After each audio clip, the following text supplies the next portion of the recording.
ദൈവമനുഷ്യൻ്റെ സ്നേഹഗീത അധ്യായം 38. അമ്മയിൽ നിന്ന് യാത്ര പറഞ്ഞ് ഈശോ നസ്രത്തിൽ നിന്ന് പുറപ്പെടുന്നു.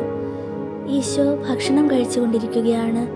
ഇരുന്ന് തന്നോടൊപ്പം ഭക്ഷണം കഴിക്കാൻ പറയുന്നുണ്ടെങ്കിലും മേരി കൂട്ടാക്കുന്നില്ല. മേരിക്ക് ഉള്ളിൽ ദുഃഖമുണ്ടെന്ന് ഒറ്റ നോട്ടത്തിൽ അറിയാം.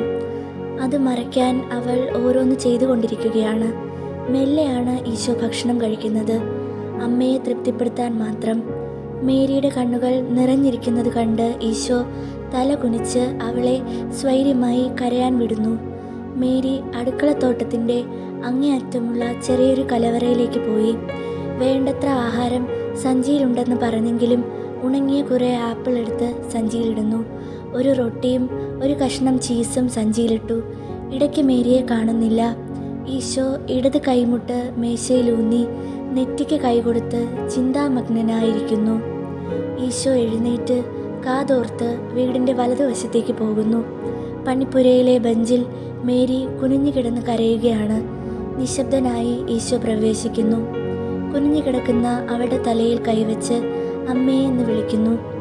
മേരി തല ഉയർത്തി കണ്ണുനീരിൻ്റെ മൂടുപടത്തിലൂടെ ഈശോയെ നോക്കുന്നു. അമ്മയെ വിളിച്ച് ബെഞ്ചിൽ തന്നോട് ചേർത്തിരുത്തിക്കൊണ്ട് പറയുന്നു, അമ്മയുടെ ബന്ധുക്കളോട് വരാൻ പറയണം.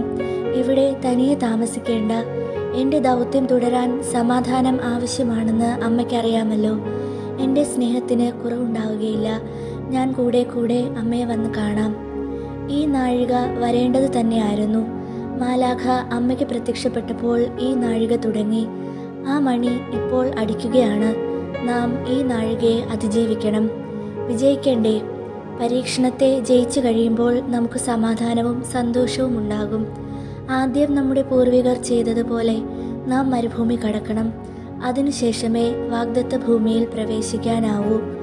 ആത്മാവിന് ബലം പകരുന്ന ആത്മീയ മന്നയായി കർത്താവിൻ്റെ സഹായം നമുക്ക് ലഭിക്കും.